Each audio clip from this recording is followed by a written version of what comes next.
Hello and welcome to another episode of crap. What was this called? Thoughts from the Road? Or something like that. I don't know. Anyway, we're in episode 2. We're driving I don't even freaking know where anymore. I got my Albania hat on. And I wanted to take some time, and I really hope that you are listening to these, Lindsay, because I want to be able to give you what I couldn't in our relationship, and that is hope. That is hope. That is, support. And maybe it's just me expressing myself the way I should have, and maybe, like a day late, dollar short was what we said in the last entry, I think. Wow, that is an old car. Oh, you missed it. Anyway, and yeah, I was looking up endometriosis and adenomyosis, and it's, you were showing me those pictures, and it was very, I had a chance to be an EMT, and I couldn't do it because of the blood and the guts. So when you were throwing those in my face, it was like, ugh. I know you wanted to show me like what was going on, like really what was going on, but my reaction was, I was not for that. And that's not your fault. I mean, you wanted to share it with someone who cared. I mean, obviously, I'm sure you've shown those to Jared now, and he's probably gone, oh, that's horrible. Like, like all the right things, right? It's funny because you look back in your life and you see all the right things always too late. But anyway, enough of that. In a few days, you're going to go into surgery. And you're either going to have a very basic surgery where you take a few cuts and they pull the stuff out, and then you go into recovery and then you're awesome, or they're going to find something and it's going to be surgery where they're going to have to open you up. It's going to become a major surgery, and then they're going to have to do that to help you out. Now, I'm not saying this to freak you out because you already know the deal. And when I got that text message at the campground hours late after you told me that, the first thought was, oh my word, this is like escalating into something way more serious. The first thought was, how could I get on the road quicker to get back there? But obviously that wasn't in the cards for us. So anyway, I'm not trying to freak you out because and I'm not super good with empathy and sympathy, but I know I'm gonna give you some examples in this episode. First one takes place in Albania, and it was when you were at the waterfall, and you looked like you were a little hesitant about going down to that really beautiful waterfall. I think it was outside of the Volnik? I don't remember. It was outside somewhere, but anyway, you were hesitant, but you did it. And I held your hand, and you went down, and you saw the most beautiful waterfall. Like you couldn't, I remember how mystified you were, and then you went in the water, that was even more. So I'm going to use these two examples, and I'm going to use another one from Albania when you went rafting. Through the canyon. You didn't know what to expect. You wanted to surprise me for my birthday, and so you went rafting through I think it was was it the Vlor River? No, but it began with a V. It was when we were staying at the castle in Berat, yeah. And I don't remember the river, but so there's 3. Okay, here's 3. And then several times when we went to Iargo Springs on the 4-wheeler, and you were like, I'm not sure I can get down and up these steps. And I was like, of course you can. And you went down there and saw these beautiful springs and the woodlands and the flowing rivers, and you drank the water.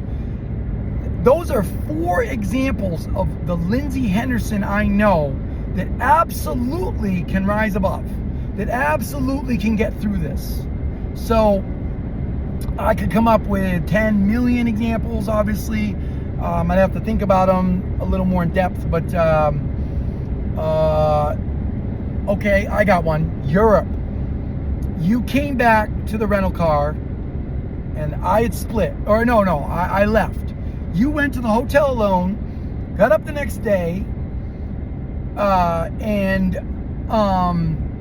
cleaned out the car, cleaned out my crap, went back to Tirana, changed the rental car in all by yourself, and then you continued to journey on to, I think, Durres, and then you went on to Europe by yourself. You were no longer the, I'm not sure what bus to get on, or I'm not sure, what road to take, or what hostel to go to. You were the, I'm gonna haul my friggin' piano, my 50-pound case through Europe without any help. You had hatched from a nervous nomad traveler to someone who knew they could do it. And maybe things didn't work out in the Netherlands. I don't know, whatever. But the fact is, you were hardcore from Tirana all the way to Munich when you got on the plane to come back to Michigan. So when I hear you, or when I heard you say, I'm really scared, I don't know if I can do this, it's a lot. Yes, it's a lot, but it's a lot that you can take. And you have your mother who's gonna support you. I mean, I'm not there anymore, so unless Jared decided to move in, which I doubt he did, but if he did, great. Your mother's gonna have to cancel those concerts.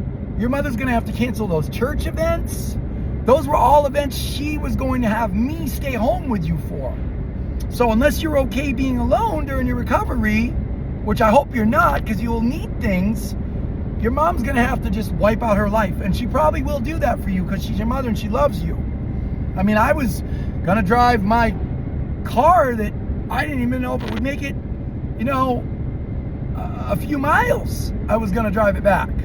So you have the support system, and you have your mom who loves you, and you have the courage, the hope, and you have the fortitude to get down to the waterfalls, to go through Europe by yourself, to go to Iargo Springs. There were so many times in our relationship where I wasn't sure if you were going to make it, and then you rose above. And so I want you to know in this episode that I have every faith and every confidence that you're going to make it. No matter what level of the surgery, you're going to get through it, you're going to be your better self, and you're going to just love life on the other side. There are so many things out in the world that we did, and so many things you didn't even get to do, that you'll be able to get to do once you're your best self again. It's going to take some time, it's going to take some willpower, it's going to take some grit. But I know in my heart that you, Lindsay Henderson, you inside have what it takes to make it.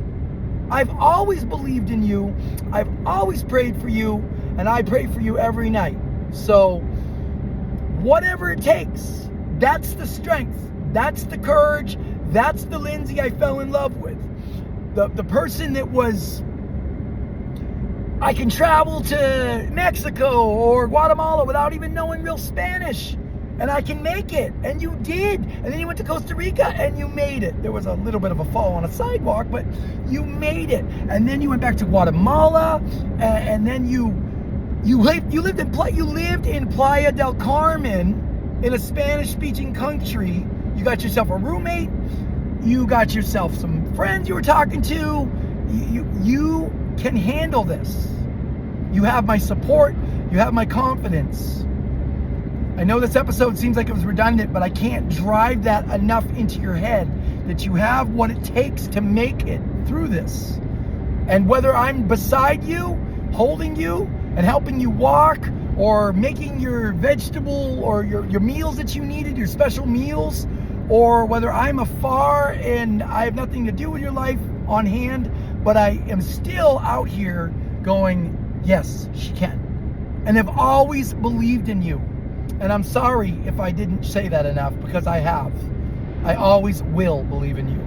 I can't wait to one day stumble across your Facebook or your music business and see you living in Europe with your new Spain husband, or maybe you and Jared travel or something. I don't know. I don't know what'll happen, but I can't wait to find you later in life and have you just like be like a rock star, like owning like a little house in Spain, and maybe you have some kid. Oh, sorry, I didn't mean it like that. What I'm saying is that you can rise above. You didn't need anybody in this life but you. I love you and I miss you, and I wish things had turned out differently. There's so many things I could say, but this was about you having everything you need to make it through this. I know you do. I know you always have, and I will always support and pray for you, and I will always be there, even if it is from afar. God bless you. You're my warrior. You got this.